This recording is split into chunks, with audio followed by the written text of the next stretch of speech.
Y esta va a ser la agenda de nuestra presentación. Esta es la introducción. Vamos a hablar desde que nosotros debemos recordar algunas cosas, ¿no? Y esto es parte de la historia. Y en estos últimos 6 meses en nuestro país y ya casi un año en el mundo, recordemos que el primer caso vino de la provincia de Hubei, en Wuhan, en China. Eso fue en el mes de diciembre. Se dio el primer caso en el 6 de marzo en nuestro país. Y aquí en nuestra región, 2 semanas después, ya teníamos 10 casos confirmados. Esto como parte de la historia del COVID en nuestro país. Posteriormente pasaron algunas cosas que ya todos sabemos. Hubo hospitales sin oxígeno, nos faltaban camas. Y el escenario actual del COVID se ve en lo que se reportan en las páginas de los diarios y la televisión actualmente. Si bien es cierto, el COVID ha disminuido, pero nos está dejando algunas secuelas y algunas complicaciones, y ahora en la población pediátrica, y lo vamos a hablar posteriormente. Entonces, recordar solamente algunas cosas importantes respecto a COVID y complicaciones cardiovasculares. Esto es la distribución del COVID actual en el mundo, tenemos en todo el mundo. Miren, se ha hablado mucho de COVID y complicaciones cardiovasculares. Fue la disertación que se hizo en marzo en el American College. Posteriormente, los europeos también sacaron una guía para hablar de complicaciones cardiovasculares y manejos cardiovasculares de pacientes con COVID.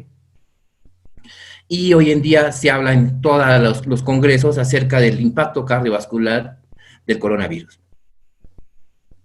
Y entonces, debemos remontarnos a los primeros reportes que se hicieron en China. Esto es un estudio no muy grande, pero en los cuales reportaban que pacientes que hacían COVID, llegaban a cuidados intensivos y hacían complicaciones severas. Dentro de ellos encontrábamos que eran los varones y los pacientes que tenían diabetes, hipertensión y enfermedad cardiovascular, los pacientes que iban a cuidados intensivos y evolucionaban mal. Ya en ese trabajo, en el mes de marzo, se hablaba de injuria cardíaca aguda como parte de las complicaciones asociadas al COVID, no necesariamente las manifestaciones respiratorias. 12% de los pacientes que fallecían en esta serie tenían complicaciones cardíacas. Posteriormente se hizo ya un reporte más grande, este es otro reporte ya con más de 1,000 pacientes, en los cuales también aportaron de que eran los varones y los pacientes en más de 40 años los que presentaban complicaciones asociadas a COVID. Si bien es cierto, estas eran las complicaciones o las manifestaciones, como era fiebre y la parte respiratoria. Sin embargo, las complicaciones cardiovasculares también empezaron a presentarse. Obviamente, estas eran las tomografías iniciales de esos pacientes que tenían esos casos. Posteriormente ya se hizo un estudio más grande. Este es un estudio con 72,000 pacientes, en los cuales ya estratificaron mejor y con más amplia disertación acerca de la distribución de nuestros pacientes. En este caso veían, por ejemplo, que la mayoría de los pacientes, casi el 85% de los pacientes eran comprendidos entre los 30 y 79 años. Aquí ya se dividía a los pacientes en leve, severo y crítico, y esta era la parte importante, la parte más, la cual nos llamaba más la atención sobre la muerte de estos pacientes. Miren ustedes que el grupo de pacientes que fallecieron, casi el 15% del grupo total, eran mayores de 80 años. Sin embargo, otro porcentaje importante era entre los 70 y 79 años. Entonces se preguntaron cuáles eran los factores de riesgo asociados a mortalidad en este grupo, y ahí se veía que era enfermedad cardiovascular, diabetes y enfermedad respiratoria y coronaria, e hipertensión arterial, los factores más importantes. Igual, teníamos hipertensión, teníamos diabetes, teníamos enfermedad cardíaca, enfermedad respiratoria y cáncer. Acá todavía, esta es la data china, en las cuales no se hablaban de obesidad, que posteriormente ya los americanos empezaron a notar que era un factor de riesgo. Y esto es lo que estábamos hablando. Este es un estudio en los cuales ya posteriormente, ya cuando la epidemia llega a Estados Unidos, se habla de otro factor de riesgo. Acá los americanos hablaban de que, si bien es cierto, la diabetes, la hipertensión y la enfermedad cardiovascular eran un factor de riesgo, para ellos la obesidad era un factor de riesgo incluso más prevalente que hipertensión, que diabetes y enfermedad cardiovascular propiamente dicha. Entonces, teníamos a la obesidad como factor de riesgo de pacientes que iban a ir mal en pacientes que tenían COVID. estos datos del CDC y estos datos del CDC chino, ¿no? En los cuales también mostraban y ellos no reportaban la obesidad probablemente por la contextura, por las características étnicas de los chinos. Este es otro estudio en los cuales ya se compara tres poblaciones. Tenemos a los chinos, tenemos a los italianos y tenemos a los americanos.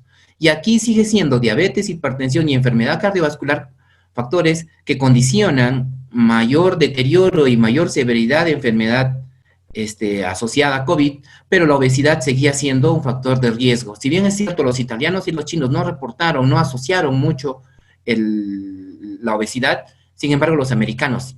Ahora, debemos tener en consideración que se tomó mucho de lo que se aprendió con el influenza, porque debemos recordar que esta pandemia tiene mucha similitud con el MERS, el SARS y algo de la influenza. Pero si bien es cierto, estas son datas mundiales, también en Perú se hizo una data, ¿no? Este es un reporte que se hizo en Cayetano, las cuales fue un estudio retrospectivo, pero que sacó algunas cosas importantes. Si bien es cierto, el grupo de pacientes no era muy grande, pero miren, el 65% de los pacientes en Perú eran de sexo masculino. La edad media era 59 años, eran más jóvenes, ¿no? Y alrededor del 70% de los pacientes presentaban al menos una comorbilidad. Y de ellos, obesidad era la comorbilidad más importante, 42%, además de diabetes e hipertensión arterial. Y en este grupo me pareció importante también poder recordarles que la mortalidad intrahospitalaria en Cayetano era alrededor del 50%.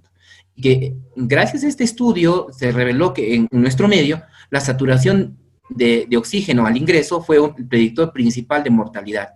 Por ejemplo, se vio que los pacientes que ingresaban con una saturación entre 84 y 80% tenían un radio de 4.4, mientras que los que tenían menos de 80% de saturación tenían el doble de riesgo de morir con respecto a los que tenían esta saturación. Obviamente era un factor de riesgo importante. Y entonces, ¿cuál es el impacto cardiovascular que tiene el COVID? ¿No? Entonces, esto se hizo respecto a los últimos hallazgos, ¿no? Debemos recordar que la infección no solamente impacta en el pulmón, sino también impacta a nivel cardiovascular. Ahora, esta infección o este daño cardiovascular puede ser directamente por la acción del virus o otra cosa, ¿no? Que la enfermedad cardiovascular puede predisponer a una infección por COVID. Ahora, el otro escenario es que pacientes con enfermedad cardiovasculares que son infectados por el virus tienen peores resultados y la infección por sí misma está asociada con complicaciones cardiovasculares, como veremos posteriormente.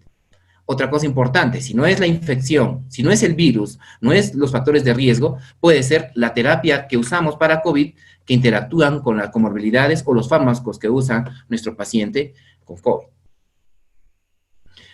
Entonces, nos remontamos al inicio, ¿no? Dado que se habló mucho del sistema renina-angiotensina como parte de la fisiopatología del ingreso al COVID, ¿no? Y esto se sacó ¿de dónde? Esto debemos recordar que mucho de lo que se ha aprendido con la epidemia del COVID es por el SARS-CoV-2, ¿no? ¿Y esto por qué? Porque este nuevo virus es análogo al SARS y al MERS. Y sabemos que el SARS y el MERS que se produjo en la década pasada tenía complicaciones cardíacas. Y entonces, gracias a esto se pudo sacar también que había relación entre la enzima convertidora de angiotensina tipo 2.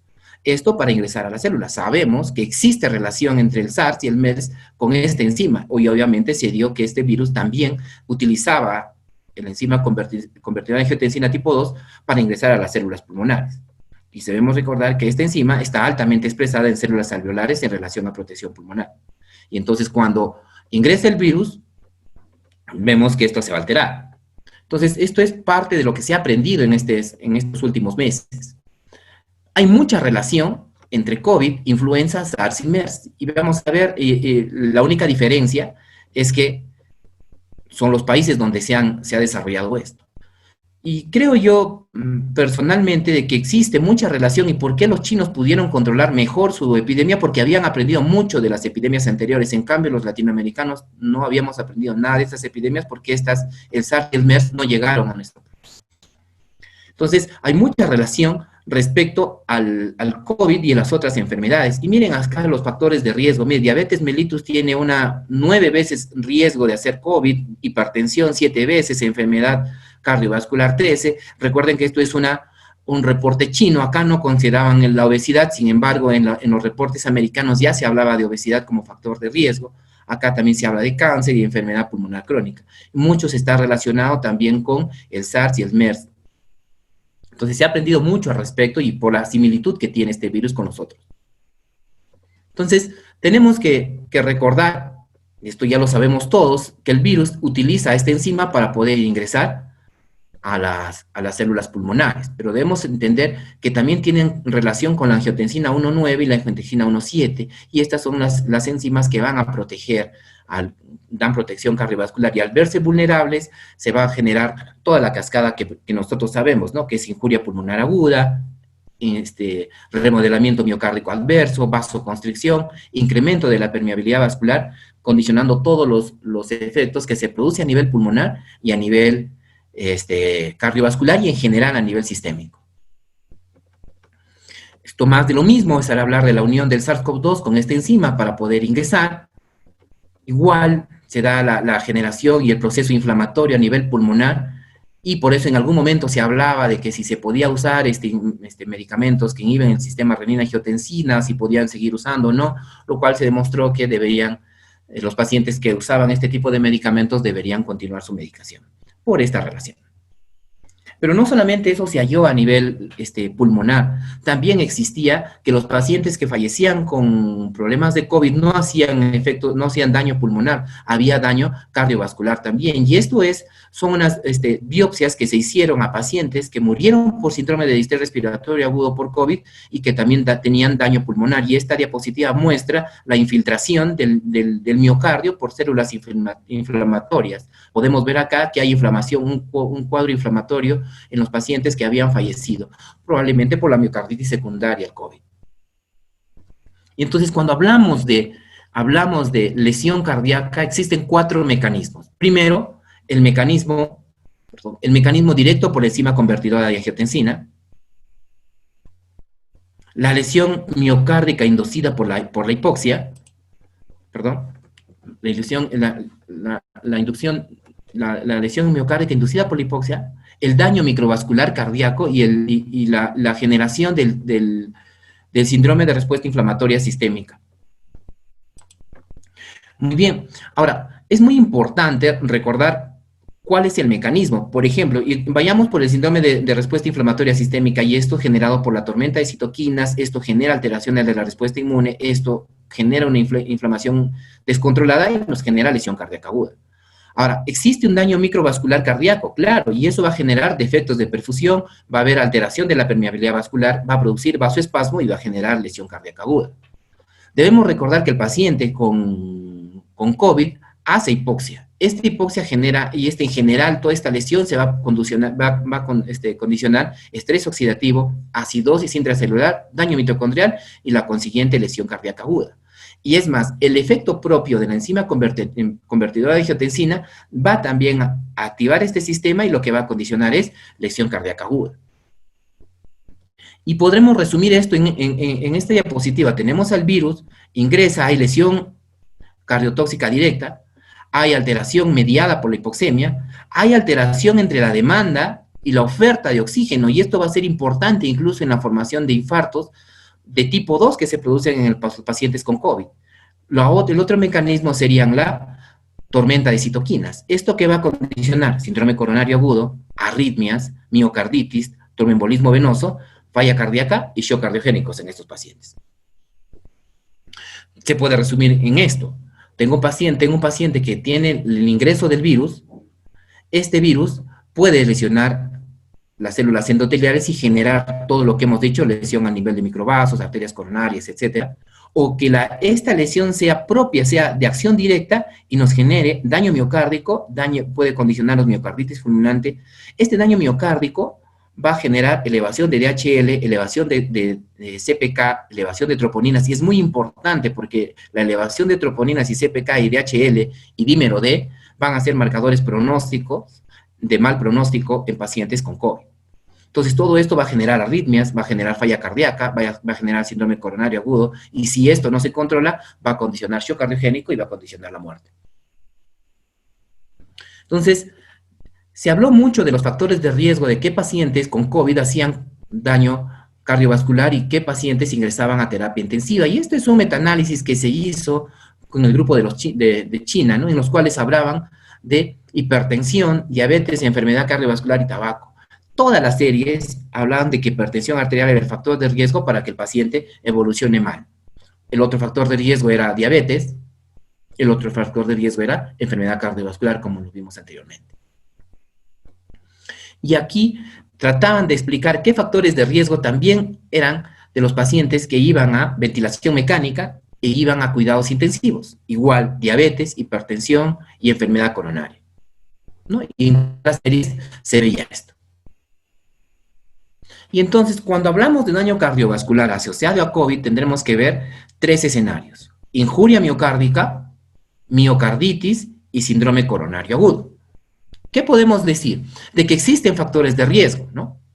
Si tienen enfermedad cardiovascular previa, el sistema inmune, el shock, la acidosis metabólica, la coagulopatía, la inmovilidad va a ser un factor de riesgo y esto se va a manifestar con lo que hemos dicho anteriormente. A ver, respecto a injuria miocárdica, ¿qué podemos decir?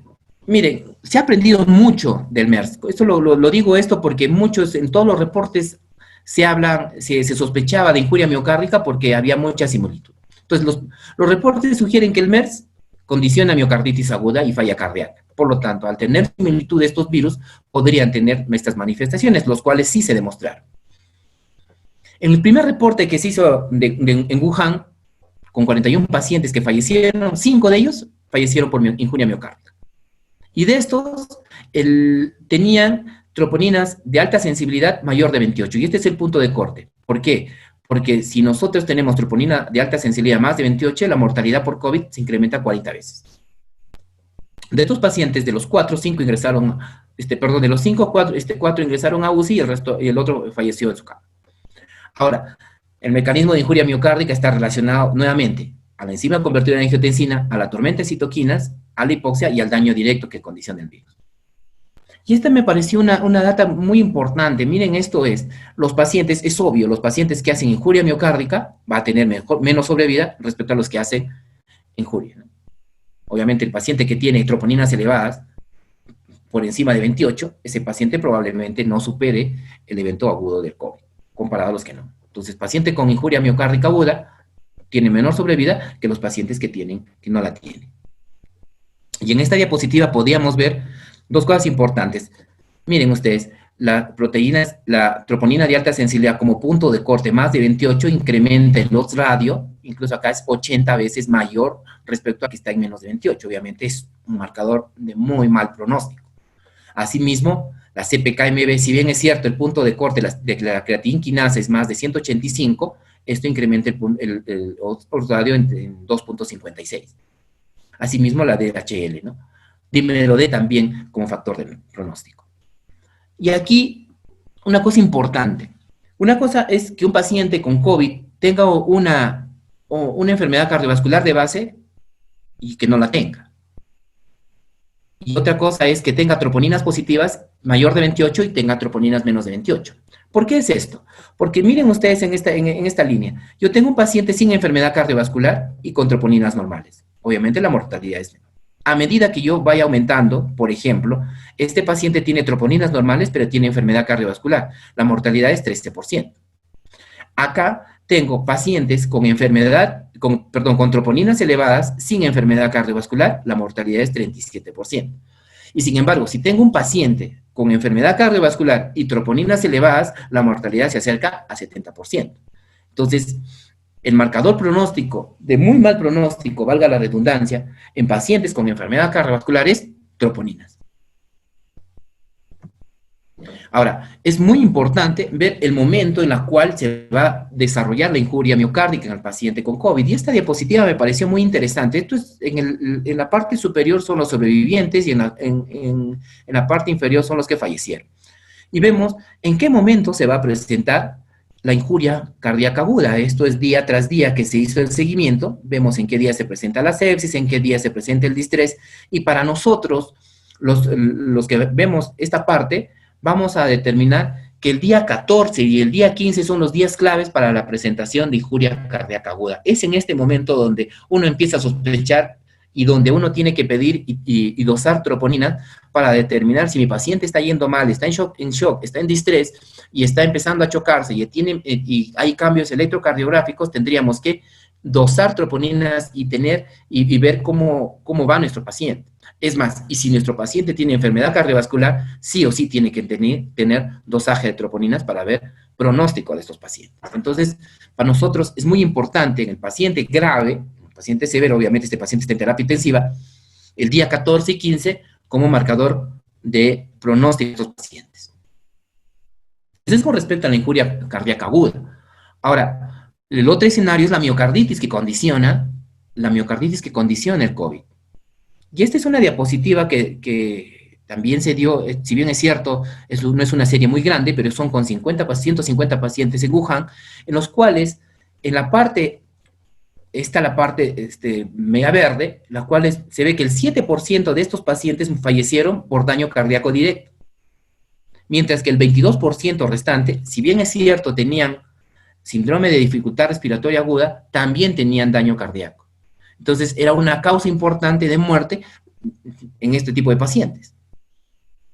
¿Y por qué se condicionaba? Por la tormenta de citoquinas. Eso es el segundo escenario. Tenemos injuria cardíaca aguda, tenemos miocarditis, y el otro escenario es el síndrome coronario agudo. Debemos recordar que el COVID-19 incrementa el riesgo de tener un síndrome coronario agudo. Y se dicen dos mecanismos. Recuerden ustedes que el infarto agudo de miocardio, el tipo 1, el clásico que tenemos nosotros, ese es por ruptura de una placa ateromatosa. Ese es el tipo 1. Si bien es cierto, el proceso inflamatorio puede hacer que se rompa esta placa y condicionar el infarto, sí es cierto. Pero el mecanismo más importante de infarto en los pacientes con COVID es la alteración entre la demanda y la oferta de oxígeno. Entonces, ese va a ser porque se han demostrado que estos pacientes que hacían infarto ingresaban a una sala de hemodinámica y tenían coronarias normales. Sin embargo, tenía un paciente infartado. Entonces, es muy importante ver el mecanismo que se produce. Este es un reporte que se hizo en Nueva York. Esta es una serie de casos de 18 pacientes. Y miren, si bien es cierto, este grupo no fue muy grande, pero es una serie de casos y es el número de infartos en pacientes con COVID. 8 hicieron el infarto tipo 1 y 10 hicieron el infarto tipo 2. Es decir, ¿qué era más frecuente?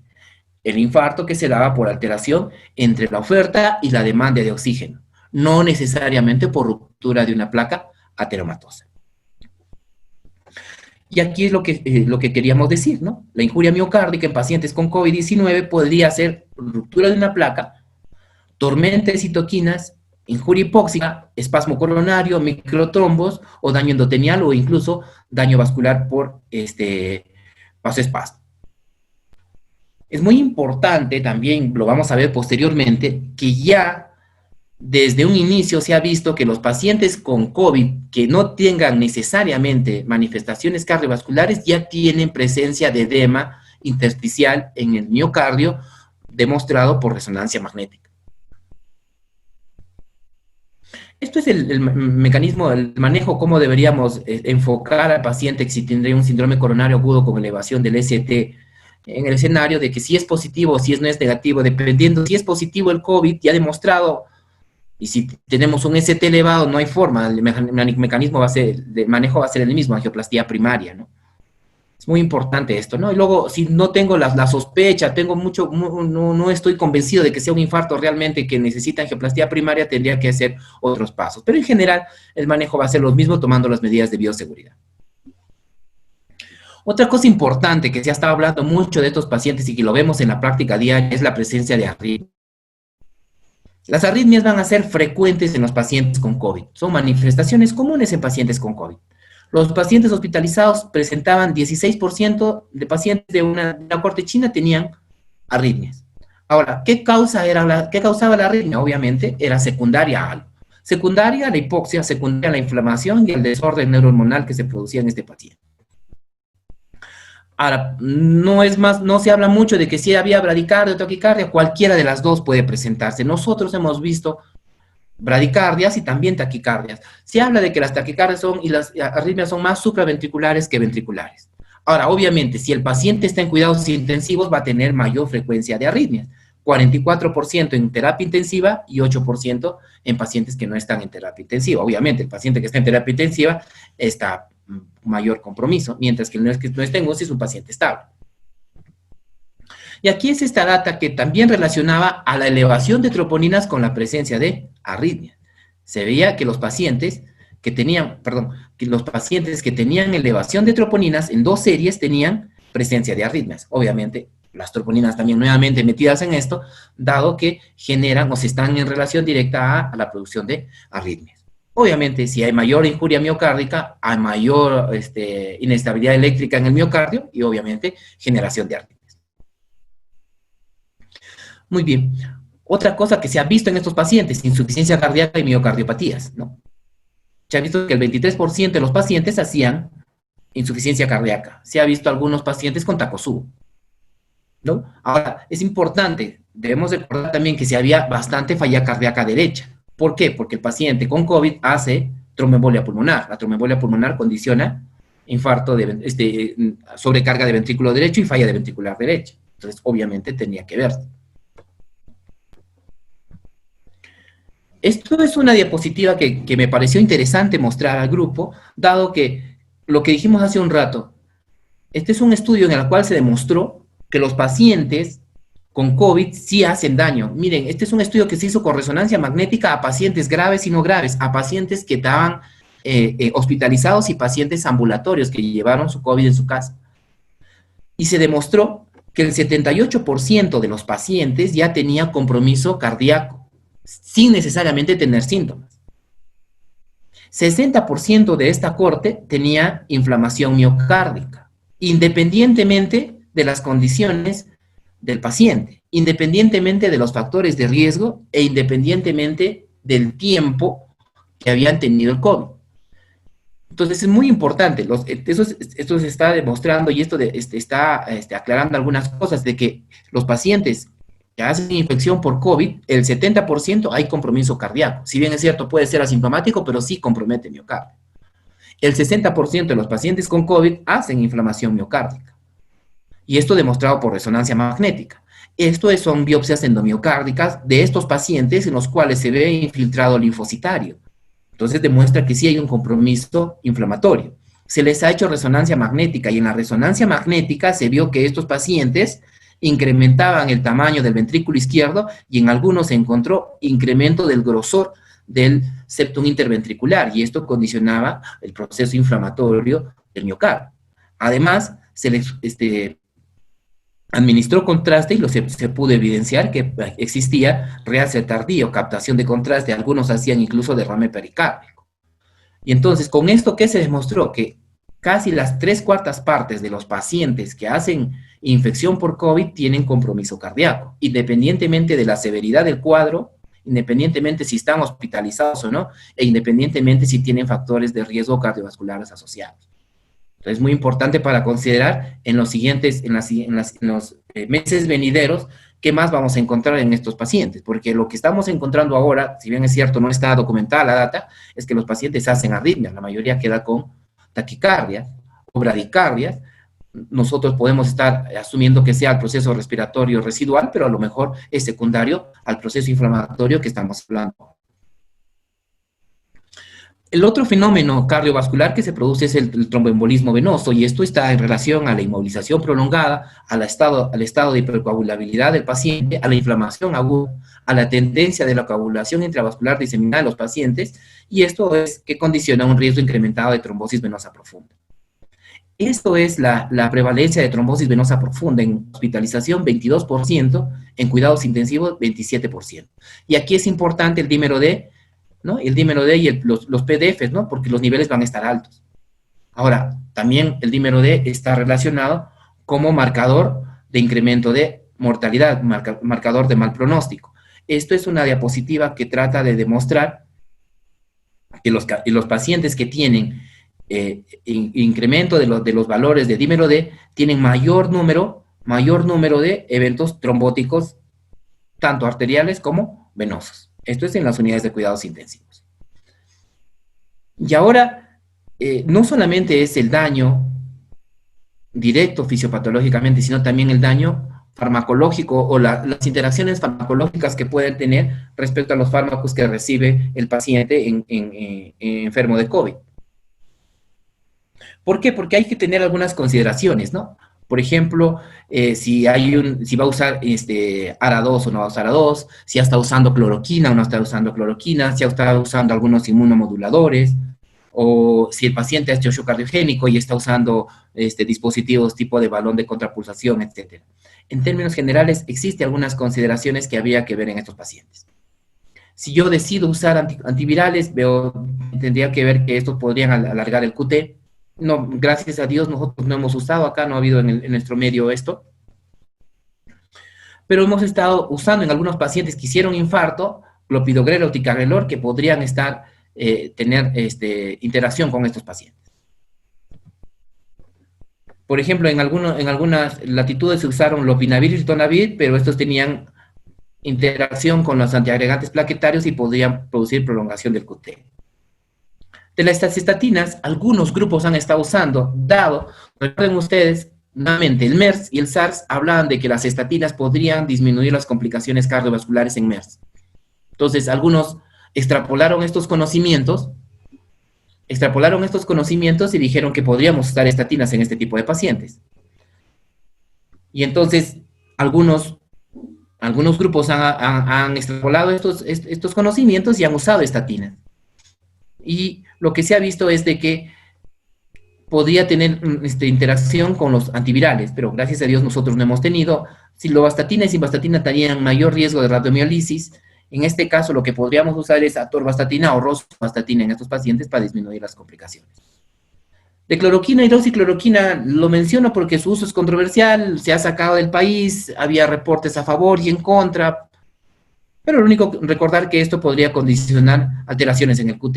Se sacó incluso el algoritmo de la clínica Mayo para determinar el riesgo de arritmias ventriculares, se usó en su momento, actualmente ya no lo hacemos, incluso había un algoritmo para usar la cloroquina, en qué momento continuar, en qué momento disminuir la dosis, usar o no usar, cuando se combinaba con acitromicina, pero esto ya creo, ya muy pocos usamos hidroxicloroquina por lo que ya sabemos de la literatura.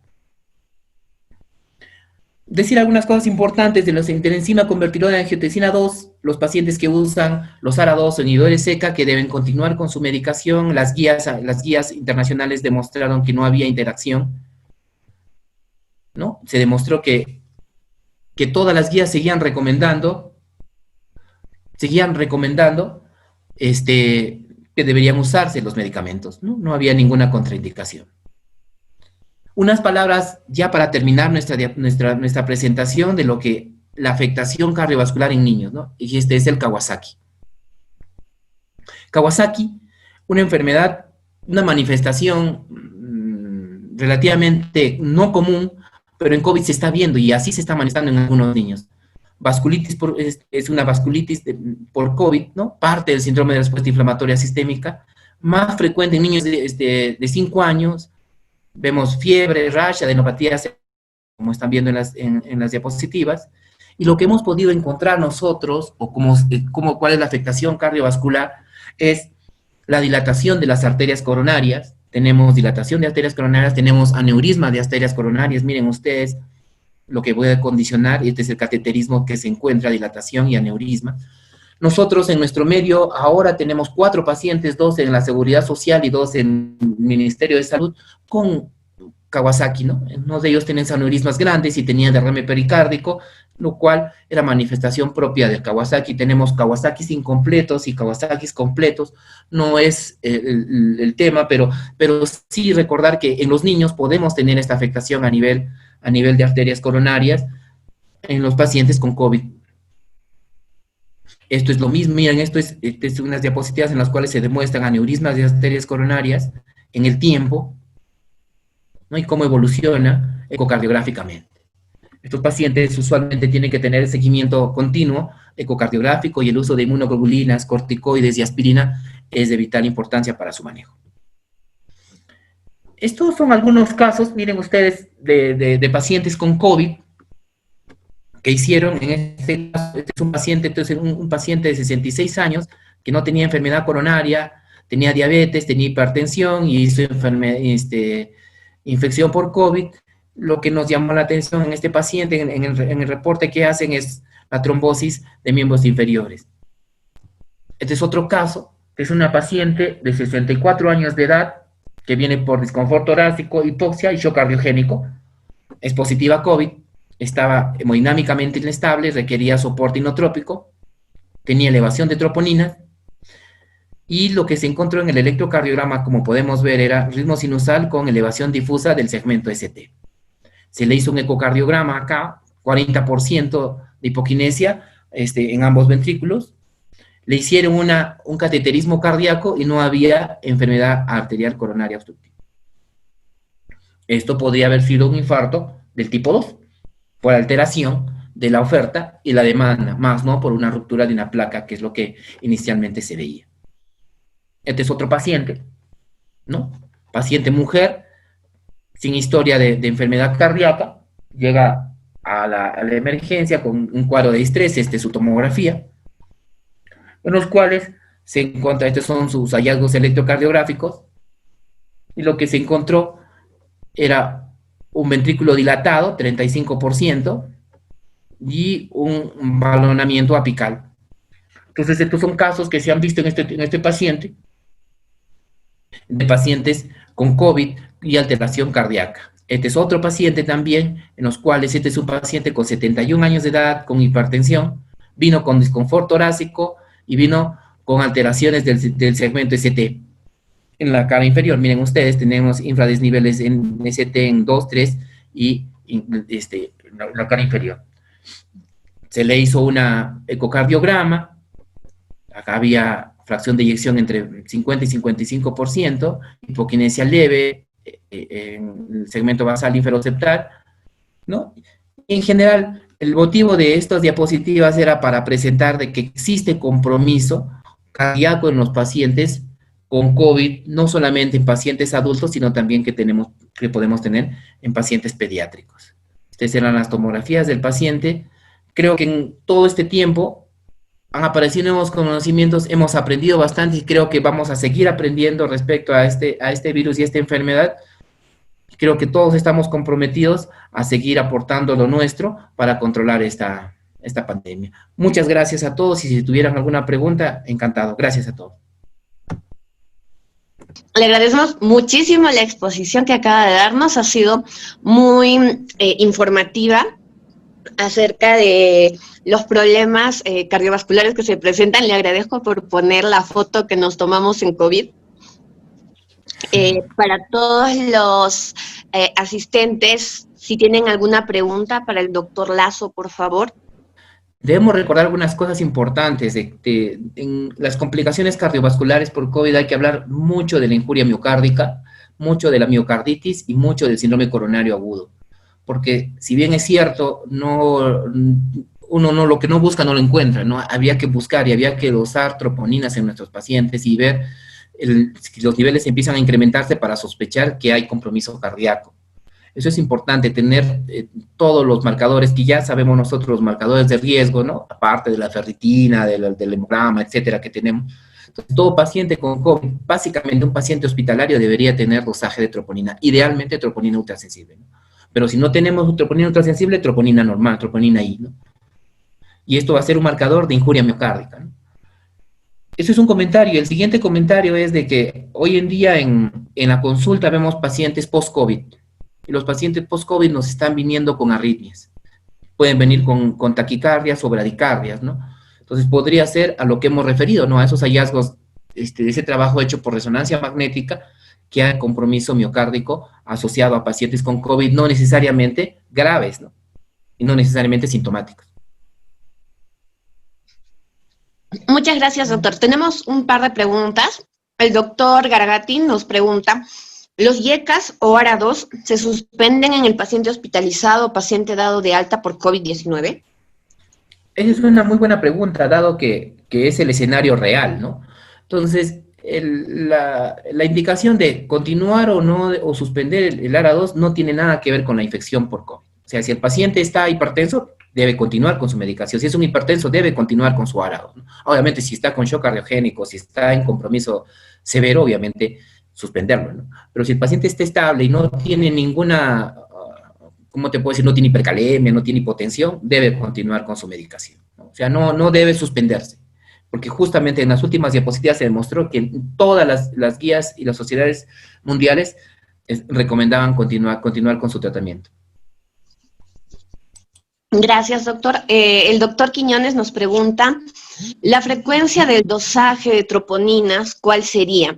¿Y esta frecuencia variaría en función a los antecedentes del paciente? Esa es una buena pregunta, porque cuando se revisó el trabajo que hicieron los chinos, ellos hacían dosaje cada 3 a 5 días de troponinas ultrasensible. Obviamente, los costos son altos, ¿no? Estamos en otra realidad. Sin embargo, creo yo que si un paciente es de riesgo, si un paciente tiene enfermedad cardiovascular de base, nosotros sabemos, si yo tengo factor cardiovascular más troponina elevada, la mortalidad se incrementa. Uno debería hacer seguimiento periódico, creo yo, eso es mi opinión, que debería ser entre 5 a 7 días el dosaje de troponinas en estos pacientes para determinar y ver pronóstico de estos pacientes. Muchas gracias, doctor. La doctora Fanny nos pregunta, nos dice, gracias por la exposición. Desearía saber cuáles son sus recomendaciones en base al uso de anticoagulación en pacientes con COVID-19. Mire, hay factores de riesgo. Si bien es cierto, no es el tema, pero sí, o sea, hay factores de riesgo para uso de anticoagulación, ¿no? Factores de riesgo como marcadores de ferritina y troponinas, dímero D, ¿no? En general, si un paciente es de alto riesgo, tiene que recibir anticoagulación plena. Pero si un paciente no tiene factores de riesgo elevados, anticoagulación profiláctica, ¿no? Como cualquier paciente. Pero si es de riesgo alto, les vemos los marcadores de ferritina, troponina, dímero D elevados, anticoagulación plena, ¿no? No es como un paciente hospitalizado y tenemos que ver su riesgo de trombosis para ver si vamos a dar anticoagulación plena o dar anticoagulación profiláctica. Gracias, doctor. La doctora Andrea nos pregunta, con respecto a las secuelas cardiovasculares, se ha visto que frecuentemente hacen taquicardia. ¿Recomienda darle algún tratamiento? Me parece una muy buena pregunta, dado que, miren, nosotros estamos viendo y lo vemos ahora, estamos en la época COVID y post-COVID, creo yo, donde vemos pacientes sintomáticos con nosotros. Las guías no están hablando mucho de esto de usar, pero yo creo que sí podríamos usar sintomáticos. Dosis bajas de beta bloqueadores y hasta buscar, ¿no? Porque es importante también ver la medicación que recibe el paciente, porque muchos pacientes reciben broncodilatadores, reciben salbutamol, reciben otros que podrían condicionar taquicardia. Ahora, el paciente, si es muy sintomático, es corregir la causa que está condicionando la taquicardia, en este caso, si es los beta bloqueadores o las secuelas que está dejando, las secuelas pulmonares del COVID, y si es muy sintomático, dosis bajas de beta bloqueadores. ¿Cuáles serían las recomendaciones del manejo de pacientes ambulatorios en el que se haga el hallazgo de taquicardia? Como lo mencionamos anteriormente, nosotros deberíamos de buscar la causa, ¿no? Si es una taquicardia secundaria al proceso inflamatorio respiratorio, puede ser que el paciente sea dependiente de oxígeno, tenga daño pulmonar ya secuelar importante y la taquicardia sea secundaria. O, si es que no es eso, puede ser secundario al daño miocárdico. Entonces yo, la opinión muy personal que yo le diría, y lo que hemos estado viendo, es dar dosis bajas de beta bloqueadores en este caso, ¿no? Obviamente si no tiene espasmos, si no tiene contraindicación, dosis bajas, ¿no? Bisoprolol o carvedilol. Muchas gracias, doctor Lazo. Le agradecemos mucho de parte del Colegio Médico la charla que nos ha dado el día de hoy. Estoy segura que todos están saliendo felices de esta charla y esperamos que pronto nos vuelva a acompañar en otra de los cursos que tenemos pendientes para los próximos meses. Muchas gracias, doctora, y agradecer a la comisión organizadora y a los participantes de esta sesión. Muchas gracias a todos y cuídense.